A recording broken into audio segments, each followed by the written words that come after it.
Hey everybody, welcome back to the Coming of Cage podcast, your Nicolas Cage movie review podcast. I am one of your two hosts, Derek, and I've got my buddy and longtime podcasting partner in crime, Ryan. Hello. And Hello. we're not admitting to any of those crimes here on the air, so you cannot use that against us. Statute of limitations. That's right. But we are here to talk Nicolas Cage movies, and this week we are talking about the 2004 adventure film National Treasure, which probably a lot of people are at least aware of and have seen a lot of the memes surrounding. But IMDb describes it as a historian races to find the legendary Templar treasure before a team of mercenaries. So there you go. I mean, that seems apt. Yeah, it's succinct. It is succinct. But the way we do things here is Ryan has taken notes as we watch the movie, and we're going to go through those notes. Yeah, and I actually hadn't seen this movie before, which is surprising to a lot of people because, a lot of people are familiar, especially this generation of people are familiar with Nic Cage from this movie. Yeah. So, it was never really something that I was super interested in outside of Nicolas Cage, so I probably wouldn't have watched it other than this podcast. But yeah, so a lot of my notes are from the lens of a first-time viewer. I had seen this one several times. I own it on DVD, but I never saw the sequel. So whenever we get to Book of Secrets, I never saw Aren't there two sequels? I think there's just the one, and then the show. There's the TV show. Oh, okay.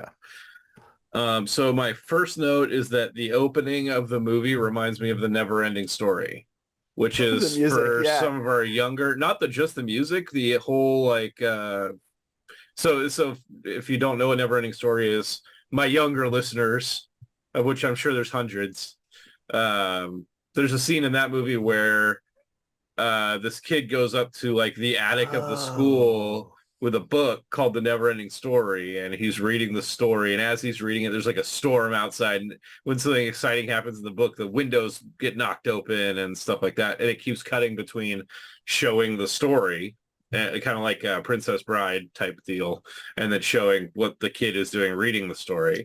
And this whole opening is a kid going up into the attic, and I think it's storming or something. It is, yeah. And it's just very reminiscent of that scene for me.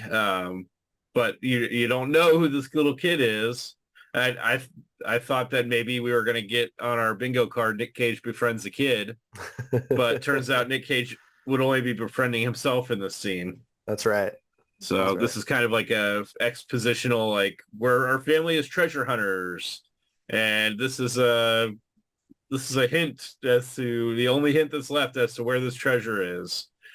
And then apparently the kid gets so obsessed with it that he grows up to be a grown-up treasure hunter. It runs in the family. Yeah. That's right. His dad is played by Christopher Plummer. Nice little cameo role for him. Yeah. Next note is historical exposition, because they go through this whole history of everything. There's a lot of historical exposition in this film. Yeah, but specifically it's just a dump right at the beginning of talking about all these secret societies and how this treasure has been collected by these secret societies, and it's kind of it reminded me a bit of the Da Vinci Code type stuff. A lot of these conspiracy theories share roots, things being on the dollar bill or the $100 bill and secret messages and stuff like that. So there's definitely a lot of that. My next note was Freemasons, because for a secret society, a lot of people sure do know a lot about them, and wear rings with the logo in public. Well, see, the society isn't secret. What they do is secret. Oh, my mistake. I'm not in there, so I don't know. My grandfather was, actually. Wow. Yeah. But don't worry, I'm not going to steal the Declaration of Independence. No, we're going to have a three-way with the Declaration of Independence. And then my next note is conspiracy theory, which is basically what this whole movie is. Just like a bunch of conspiracy theories, which is probably what didn't intrigue me about this movie, because I don't really find conspiracy theories intriguing for the most part. I didn't really like that in the Da Vinci Code either. It's just not my kind of movie. But no, I mean this is Da Vinci Code for kids. Really. But was this for kids? I think I have a note about this later, but it just, if I was a kid, nothing in this movie would have really appealed to me. It's not a story about a kid. It's a story about an adult. And like, I don't know. Yeah, I mean, it's a Disney film. It was, I know it's a Disney film, but it just didn't feel like a kid's movie to me any more than it felt like an adult movie. It felt like it was a movie just made for. It's a YA story. Watching it. Yeah. Why? There's no YAs in the story. That's true. You know what I mean? Like kids' movies are you have a kid. That's the protagonist. Yeah. Because that kid can identify himself. Or young adult stories have a young adult that's the protagonist because they can identify it. This one has a 50-year-old man as the protagonist. Well, probably not 50 at this point, but 40. No, that's a fair point. That is a fair point. It didn't feel at all to me like a kid's movie or a YA movie. So, yeah. But anyway, we don't want to get too deep into that. So yeah, we get that opening scene with a bunch of exposition dump and like things about conspiracy theories and where this treasure's at. And then it smash cuts to the Arctic, I think, somewhere where it's snowy. Yeah, we're never really told exactly where. Yeah, we don't know if it's North Pole, South Pole, Alaska. You know, it could be really anywhere. But wherever it is, in the middle of the land, there's a ship, which they at least give some sort of explanation for how that could have happened. However reasonable that explanation actually is, I don't know. I'm not a scientist. But basically the clue that his grandfather gave him like 30 or 40 years ago said something about like find the Charlotte or the treasure. The truth lies with Charlotte. Yes, the truth lies with Charlotte. And it took him 40 years to figure out that Charlotte was a ship. And so he figures that out, and somehow he figures out all off screen that the ship is in the snow somewhere.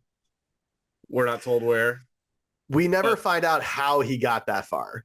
Yeah.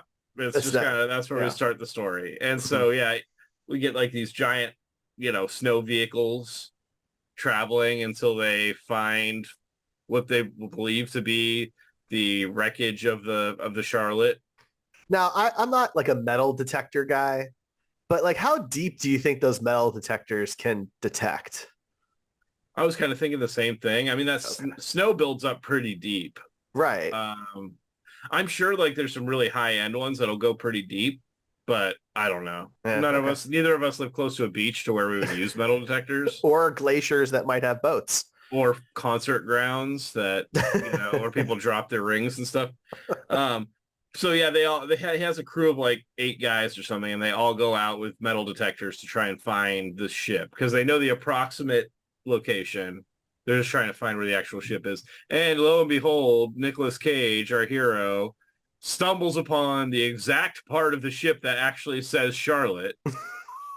I guess it's the only part that's metal. So they were just banking that they were going to find that one spot on the ship. That part made me laugh.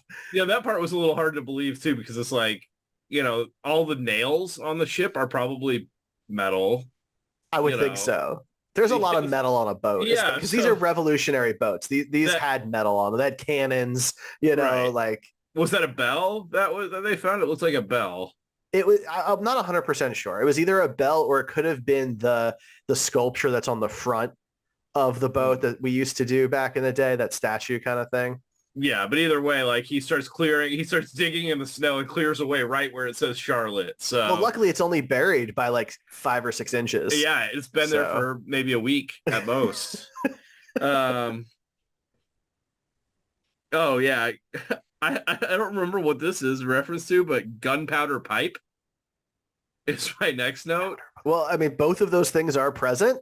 I'm not sure how they go together necessarily. But they are present. So they get into the boat and okay, this is where we're introduced to some of our supporting characters. We've got Riley Poole and we have Ian Howe, who's played by Sean Bean. and who doesn't die in this movie. He doesn't. Spoiler alert. Yeah, it doesn't die. But they're exploring the boat. They got inside, and there's just cases and cases of gunpowder everywhere. Nothing else at all. Just gunpowder and a couple of dead bodies, but nothing else. And then I think gunpowder pipe is in reference to the fact that there's like one barrel that there's a skeleton of the captain, and he's leaning on it. His skeleton is, and they're like, "Oh, this must be special because the captain sat on it." Not just anybody, Nic Cage. Yeah, and so they open it up and dig it out, and there's a pipe in there. But okay, so during the scene, did you at all go, "Man, there's like a really shiny and good condition, like antique gun also in that captain's hand. Why are they not taking that?" There's probably a lot of valuable stuff on this ship. Oh, absolutely. You know? That ship it belongs in a museum. Right, exactly. Like there's a lot of decent stuff. I mean, it's not the treasure he's looking for, but that gun was still shiny. Yeah. I mean, those bodies were fairly well preserved. Those are probably the best preserved Revolutionary time bodies we would have. Exactly. You know? But yeah, instead he just ignores it. He like swats the hand out of the way, like he doesn't care about the gun, and pulls out this pipe. My next note is Templars love riddles. They do. I mean, if you've ever played the Assassin's Creed video games, then you know that that's a fact. But also just like in general conspiracy theories about the Templars, another secret society that, or maybe a not so secret society that does secret things. I don't know. Derek knows about all these. I know all about them. Yeah. I had better detective than Batman because he immediately knows what to do with every artifact that he finds. Do everything. He doesn't hesitate. He figures stuff out so fast. He figures things out so quickly throughout this movie that I wonder why it took him so long to find the boat. Right? Why is he like 40 or 50 years old now and finding this boat when he could have found it because he knows everything about everything? I guess maybe it was just a resources thing because so Sean Bean's character is rich for some reason. And so he's financing all of this. So I suppose maybe the argument is that Nick didn't have the means to get to this region. Maybe. Yeah. So it's not like this is an easy thing to figure out too. They find this pipe that that's like intricately sculpted, looks like whalebone or something along those lines. Yeah, like maybe ivory. Yeah, which is problematic in itself. But on a ship. Well, it was made in the 1700s. On a ship, it would make more sense to me that it was some sort of whalebone. But yeah, that's fair. Yeah, so he had to disconnect the handle, or the stem of the pipe, and then he had to stab himself in the hand until he bled, and then he rolled that in the blood, and then rolled that on a piece of paper, because he knew exactly that that's what he was supposed to do. But that's where the Templars love riddles comes from, because it was immediately a riddle that he spelled out his own blood. I don't know that it had to be blood. I think that he just didn't have ink.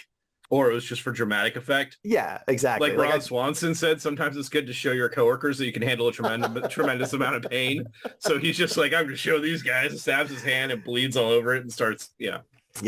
No, it was really great because it was around this time where Ray turns to me and she goes, "So Sean Bean's the bad guy?" Big surprise. Big surprise. Yeah. Never saw that coming. Yeah. So then my next note is we have to steal the Declaration of Independence. Which I don't think he actually says at this point. I was trying to figure out where the Declaration of Independence, because I knew the memes about this movie and everything. I was trying to figure out where the Declaration of Independence fit in. And at this point is where it made sense. So I wrote that in there. But I think like a few scenes later, he actually says something along those lines. Well, at this point, they realize whatever they're looking for is on the back of the Declaration of Independence. And this is where the split happens and Sean Bean becomes the bad guy at this point, because Ian Howe's like, well, we'll just steal it. And, Nick's character, whose name, by the way, is Benjamin Franklin Gates. That is his name.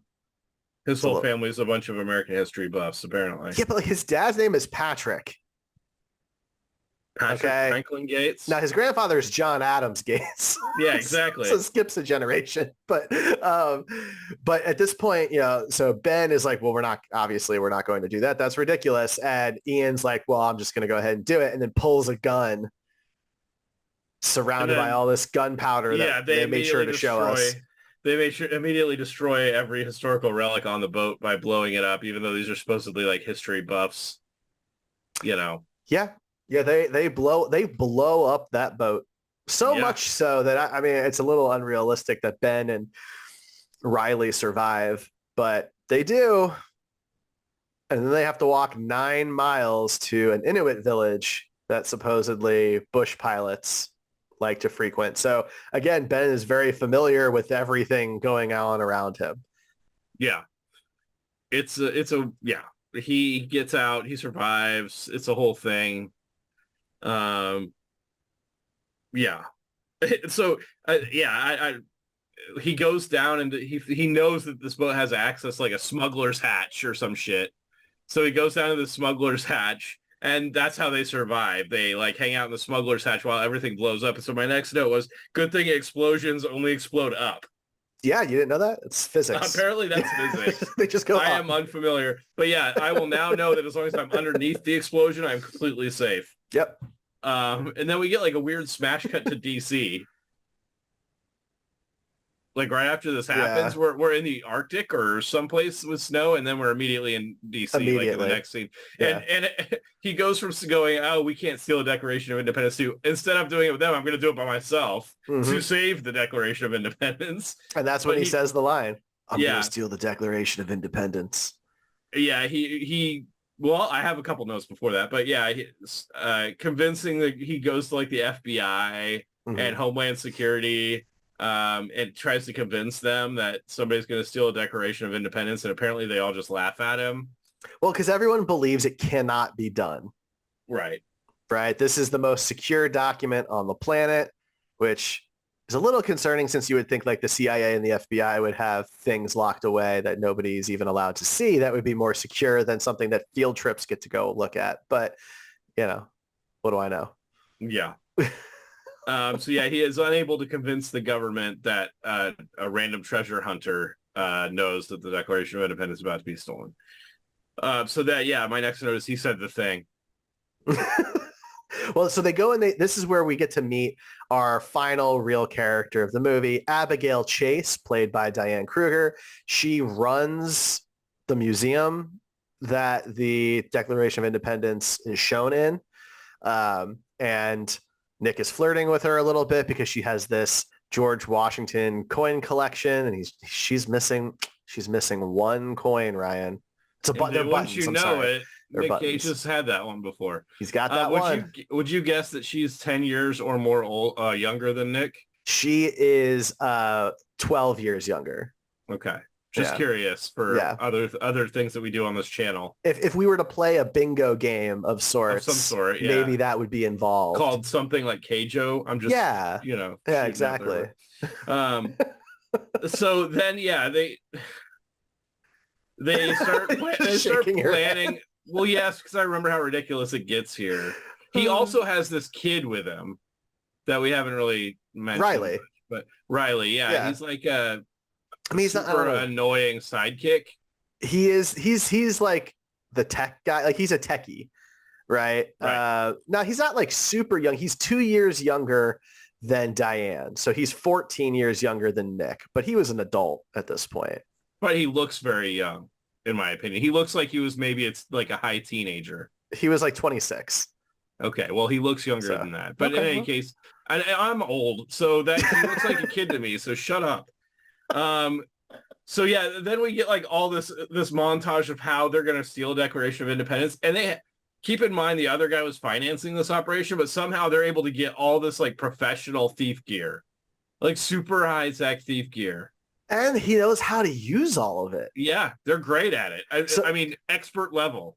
So Riley goes through this whole thing trying to explain to Ben how it's impossible, right? So we get the whole little Ocean's 11 sequence of like, here's the heat sensors and the motion sensors and the cameras and the vault that it's stored in when it's not on display, right?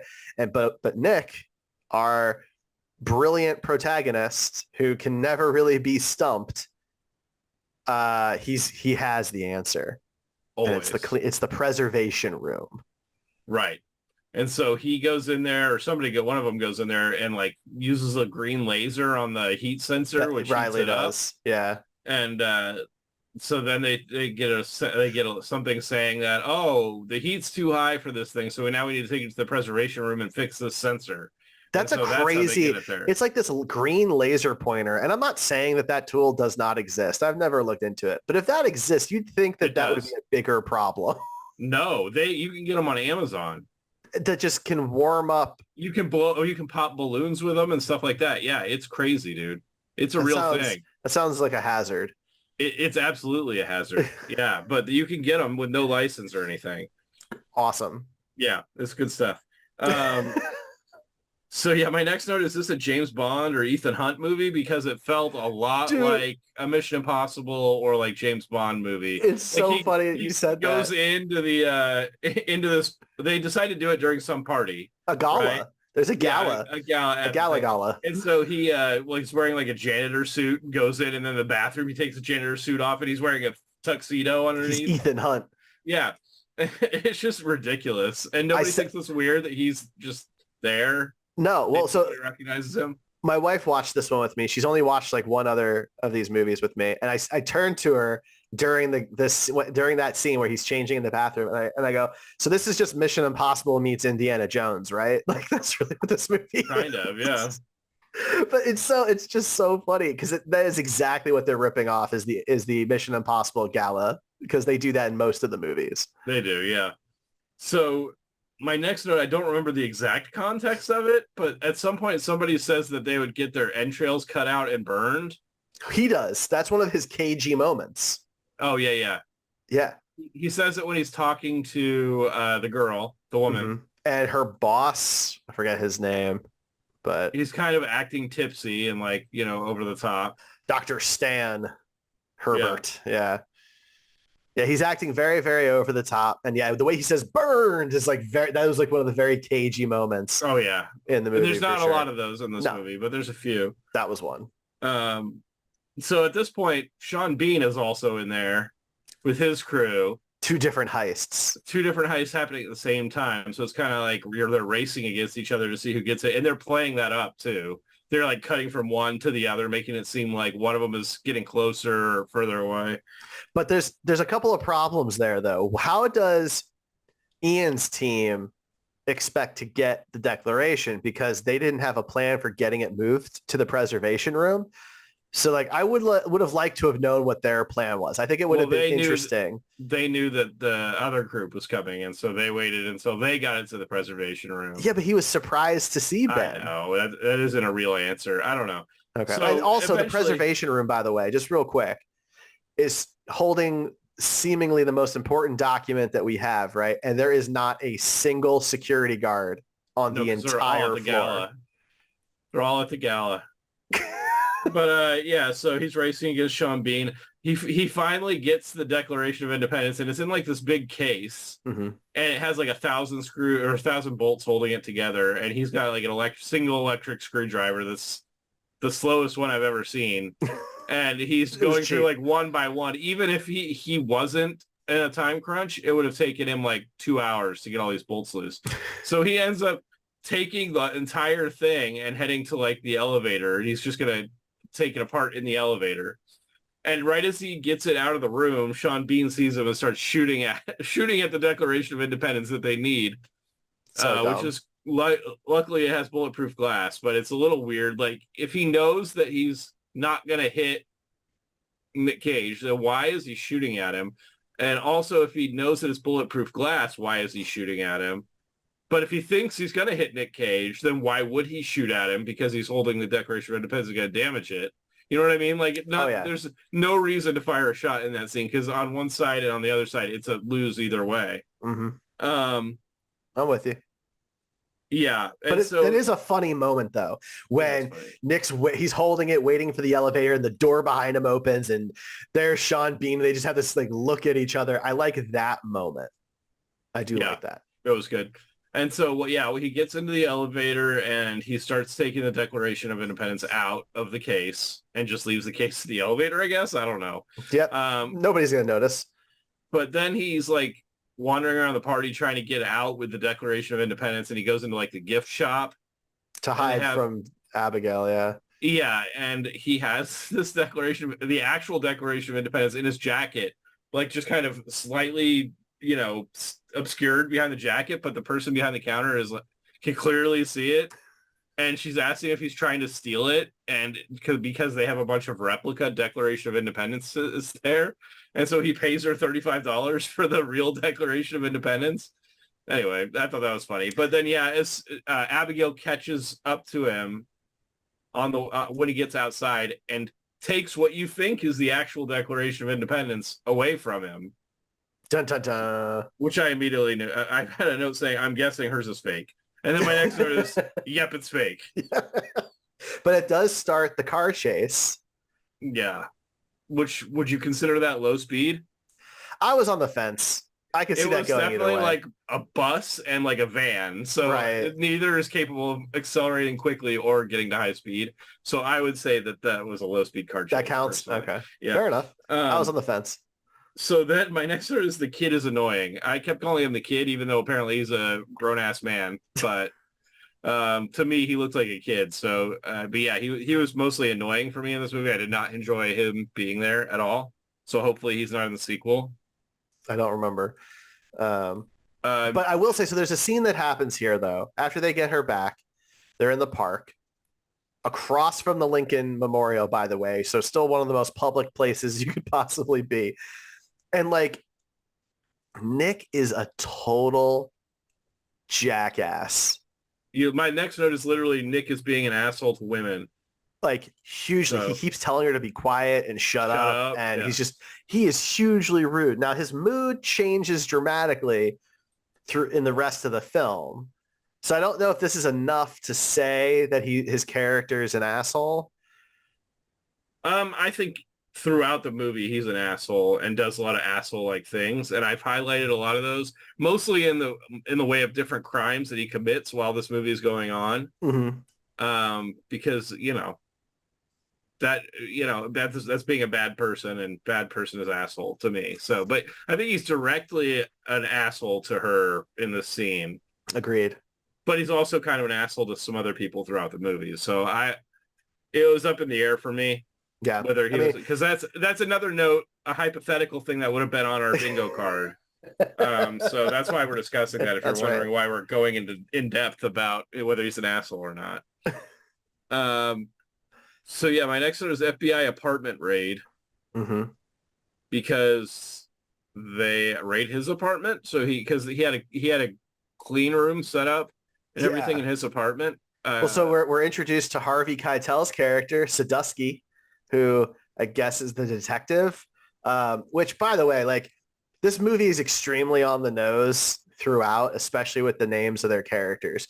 The head detective guy's name is Sadusky. Like, it's just such a detective name. Yeah, it is. But he's actually pretty great in the limited screen time that he has in this. But right.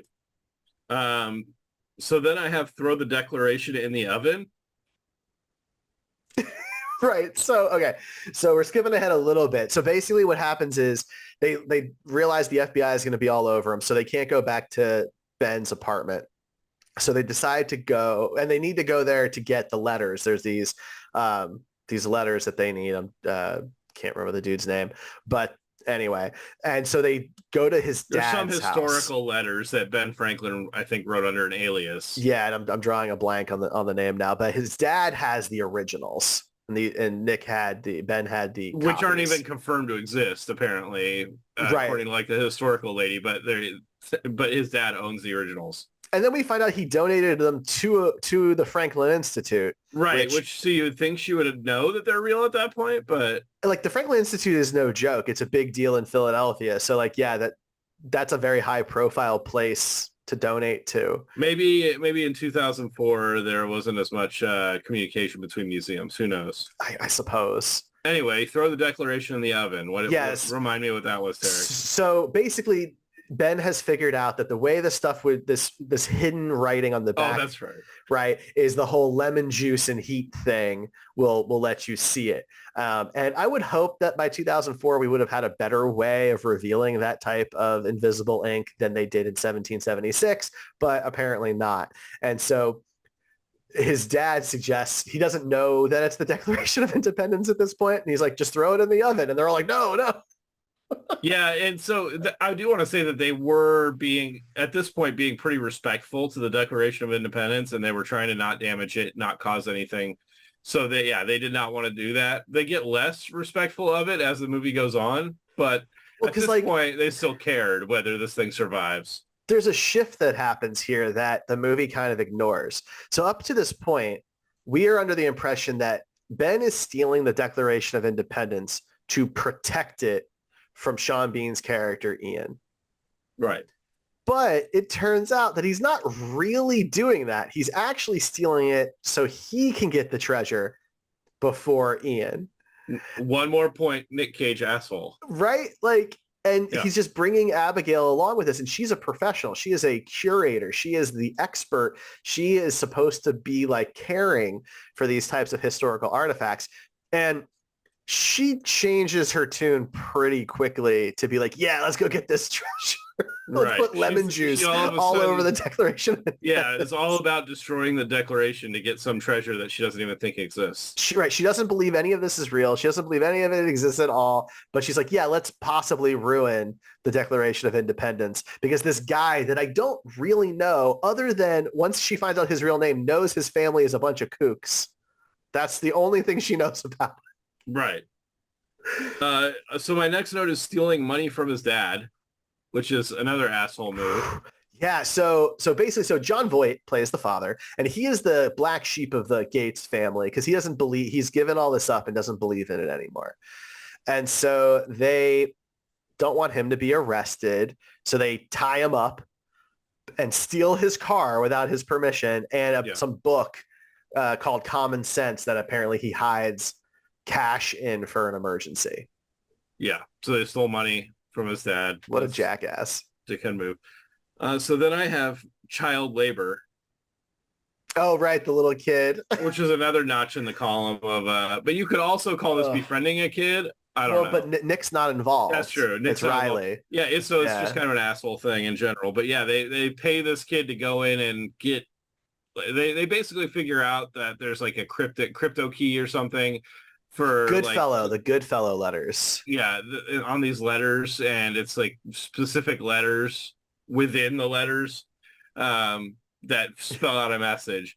So they pay this kid to go in and do it because they can't go in because everybody knows them or something. I don't really know why they couldn't just go in and do it, but I'm assuming they didn't want to like have a chance to be on camera.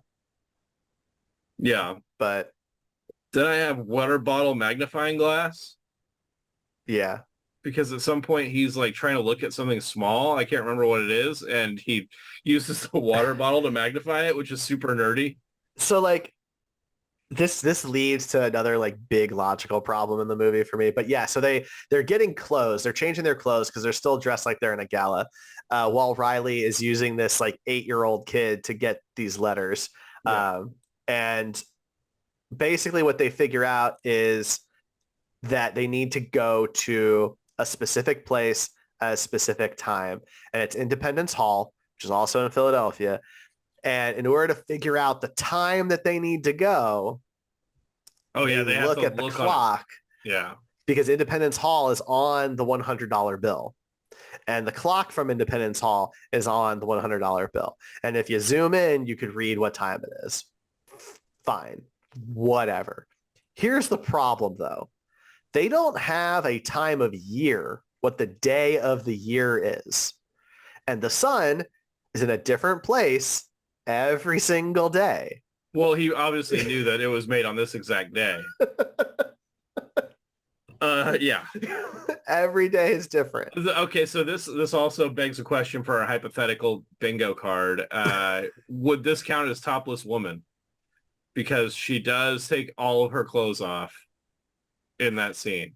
That's interesting. So I would normally say no, because I think in the spirit of the square, it was nudity. Yeah. Right. And we don't see anything because this is a PG film from Disney. Movie, yeah. But if it was the one space somebody was missing, I think I'd be willing to let that go. Fair enough. Okay. Yeah. So then my next note is that he's now trespassing with the Liberty Bell. Well, so fun fact, this was the first time a movie was allowed to film in the Tower of Independence Hall. That is actually isn't that fun to me. So I think it's a fun fact. I've been in that because building. you're from Philly, and I keep am. bringing it up. So Philly. Yeah, I know. We know that you think every fact about Philly is a fun fact. So that's not true. So yeah, then the Liberty Bell is he trespasses to get up to the Liberty Bell, I guess, and then it's the Centennial Bell. What Centennial Bell, whatever. And then there's a like bit of light that hits a brick, and so he goes over to that brick, and then we get vandalism because he starts breaking out the brick. Yeah. I'm telling you, dude, he breaks so many laws and things that, like, if you're really a historian, you're doing things that are pretty messed up to historical places. Oh, yeah.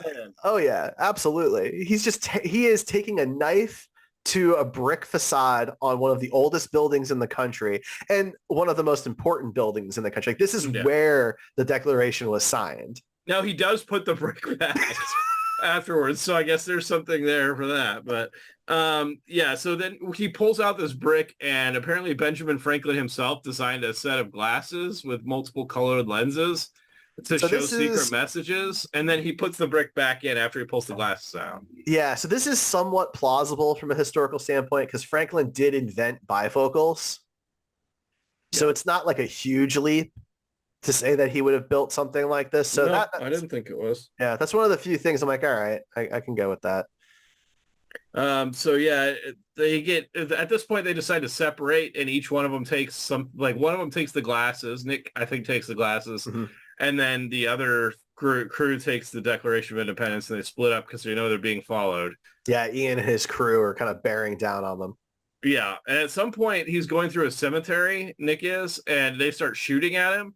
And they're just really bad shots because they are just unloading across. And headstones don't cover your whole body, right? They're only like waist level unless there's some elaborate headstones. And they are missing this guy. And these are old. They're smaller headstones. But they're just shooting in broad daylight. Like, I know Philly's not the best town in the world. But and there's like 3 or 4 of them too. There's multiple guys unloading, and they can't hit him. And then we get some casual rooftop parkour. Which is fun. I'm always up for a foot chase across roofs. Always up for that. Sure. Yeah, and then this movie is a full American history tour because we're now going to New York, apparently. Basically, like Ray joked about this. The 3 major cities that we're in were all the capital at one point in time, for however brief in New York's case. But maybe that's why. Maybe. You know? So then they're setting up, like, I guess the last bit of the puzzle, or not the last bit, but the next bit of the puzzle is this on the boat, I think? When they go to New York, the first bit is on the boat?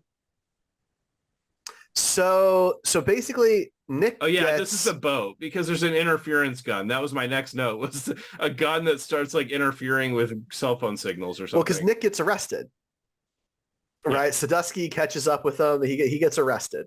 And he tells the entire story. And Sadusky doesn't really believe him, but for some reason he kind of trusts him, and we find out later why. Right? Spoiler alert, because he's a Freemason. Okay. Big surprise, which he notices because of a ring. Right. And so at this point they're like, all right, well, we're going to use you to capture Ian and his fellow mercenary friends, because, and this line keeps coming up at this point, someone has to go to jail.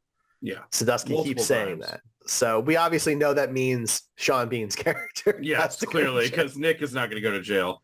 So yeah, they go to the USS Intrepid, and it's like a whole setup. Ian's crew, like he has unlimited resources. So he's got guys with the interference guns. He's got a helicopter, right? They got this whole thing staged out again, like a Mission Impossible movie. Yeah, and it's a setup to try and get Ian there, because the FBI or whoever it is working with Nic Cage's character to try and get this setup to happen. Well, instead of that, Nic Cage goes, "F you guys," and jumps off the side of the ship. And for a daring underwater escape, that would have been right at home in a James Bond movie, because they have like a rocket ship underneath the water that propels them like a long ways away from the boat. Yeah. Yeah. Also in Mission Impossible. Yeah, underwater escape was my next note. And then we end up at Wall Street, because apparently the next clue tells them they need to go to Wall Street. Yeah. Uh-huh. And I don't know if this part is true or not as far as history is concerned, why Wall Street has the name. Apparently there was a wall there. I don't know if any of that's true. Yeah, I don't either. But then they go to some like mausoleum. So there's a church that has a crypt in it. Yeah. And so this is kind of like the climax of the movie here. Everyone's together now, right? The bad guys, the good guys, they're all together. They're all hunting for the Declaration. And uh-oh, Ian's got Ben's dad. So Jon Voight comes back in the final act. Yeah, just to be a hostage. Just to be a hostage. Yeah, and so they keep talking about the status quo. They're forced to take Sean Bean with them into this next clue. And so they go in there, and my next one is grave robbing. Mm-hmm. Because they like not only that, but also vandalism, because they break the shit out of this like gravestone, and it's like more of like a crypt than a cemetery. So like they break out the covering, and then there's a tunnel, and still they pull out like a skeleton. Well, they pull out the coffin or the casket, I guess, and the bottom falls through. And did I freeze? Yes. But you're fine. That's weird. Oh, I'm back. Yeah, you're back. Oh, except much closer. Closer? Oh, yeah. The screen is way zoomed in. I wonder if it turned my HD off. Hang on.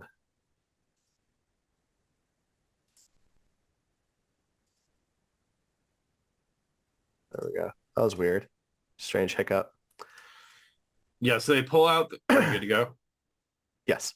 So yeah, they pull out the coffin, and the skeleton just drops out the bottom of the rotten coffin, and they're like, oh, sure, let's just climb into this dark, damp tunnel.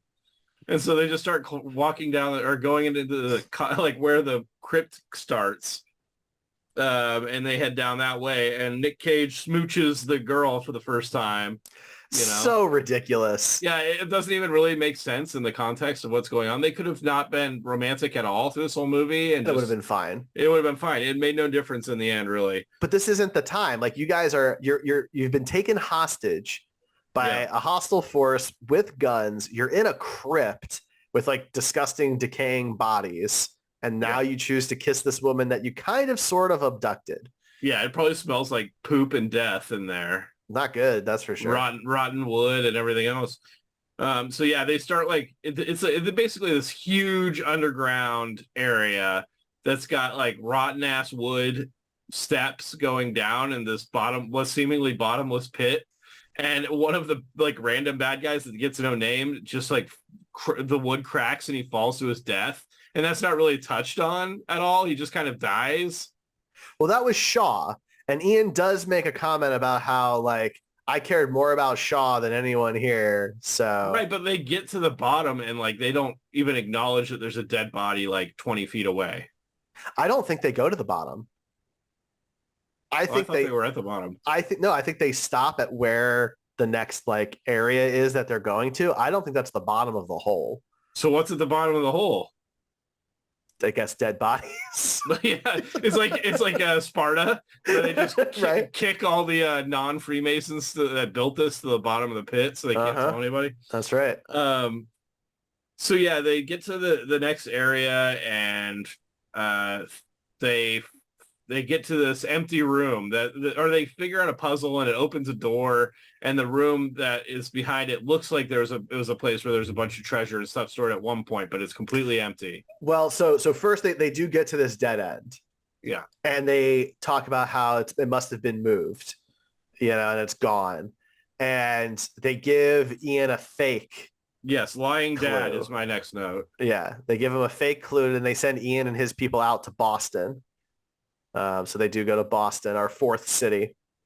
So yeah, the movie's trying to make you think at this point that the treasure's gone, because even once the bad guys leave, they all just seem very somber, like the treasure's not here and everything else. So my next note was the real treasure was the friends that we made along the way. And I was kind of hoping that would be the end of the movie, and that the message was really the friendship is more valuable than treasure. Or all the laws that you just broke. Well, a lot of laws, yeah. Somebody has to go to prison. And so the next note I have is never mind, the real treasure is treasure. Because they figure out the puzzle and there's a bunch of treasure. So I thought it was the friends we made along the way, but no, it turns out it's just a bunch of gold and like priceless artifacts. It is a lot of treasure. Like it's like Aladdin, like, Cave of Wonders kind of level of treasure. Right. And then, I said, of course, the cop is a Freemason because that's revealed at this point. Yeah. And so, they basically tell him that he says again, somebody has to go to jail. And so he says, oh, well, Sean Bean is over there in Boston. Go get him. And so they get him and take him to jail. And there's no repercussions for any of the crimes that they committed in this movie. Nick walks out of the shadows so Ian can see him, as he gets arrested. No, not only are there no repercussions, they're rich now. Yeah. And famous, everything else. Sean Bean survives was my next note. Yeah.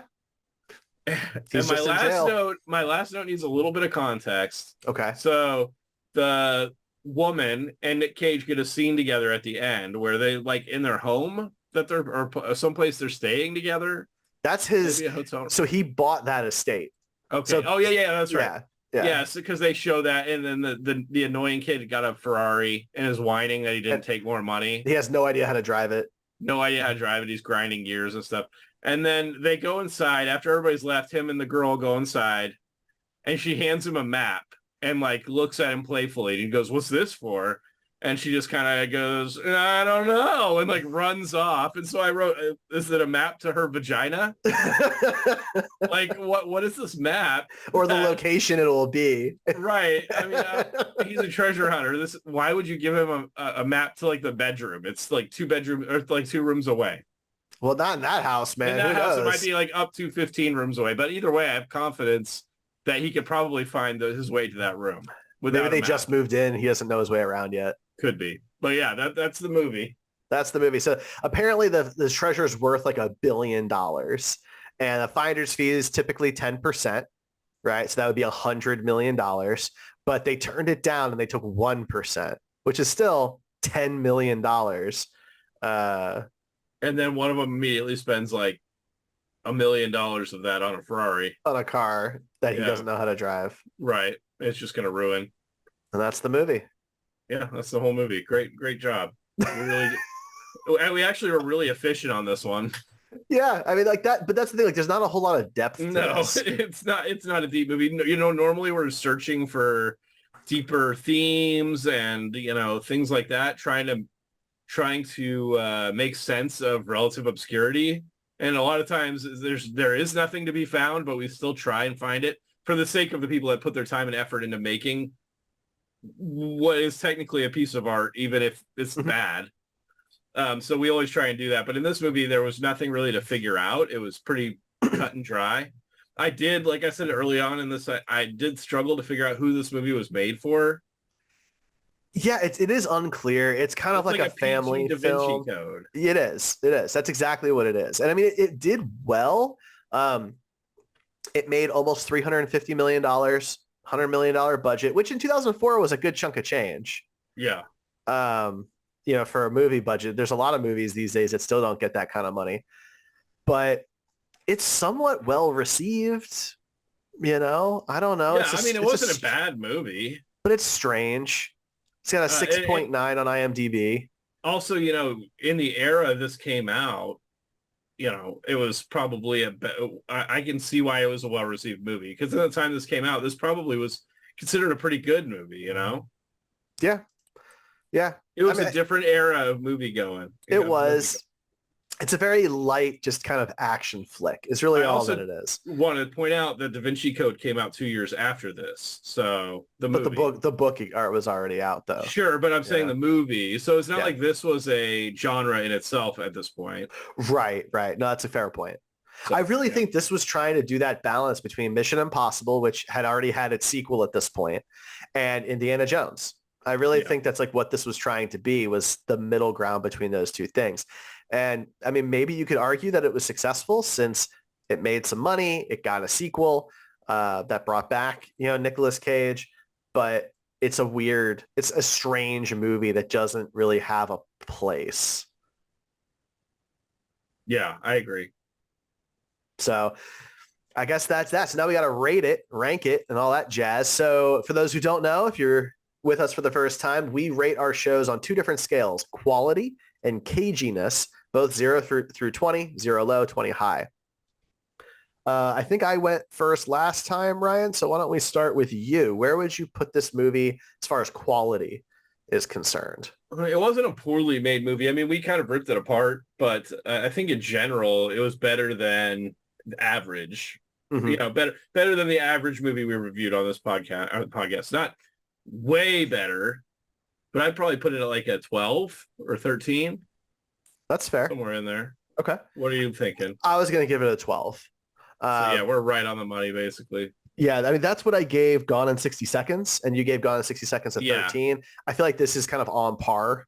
I'd put this a little lower than, so I think 12 is perfect for me because I think Gone in 60 Seconds is definitely better than this movie.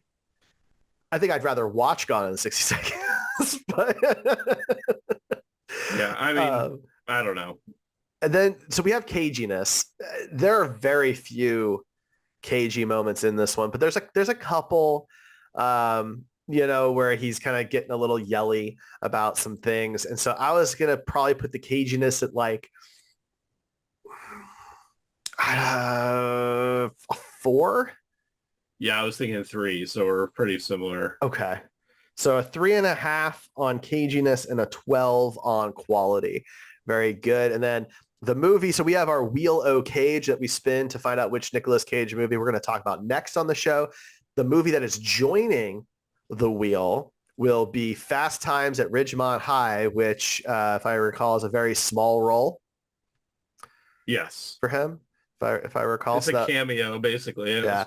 as far as I understand it. So that'll join the wheel, and if we do get that one on the wheel spin, then we'll handle that. But you'll have to go to comingofcage.com to find out what Nicolas Cage movie we're going to watch next. Watch the Wheel O' Cage to find that out. We also have our new Cage-O Bingo series. If you want to find out if anybody got a bingo on National Treasure, again, go find that at comingofcage.com. Ryan, is there anything else on National Treasure? I mean, if you like the Da Vinci Code and want to watch a more family-friendly version, then I guess check this one out.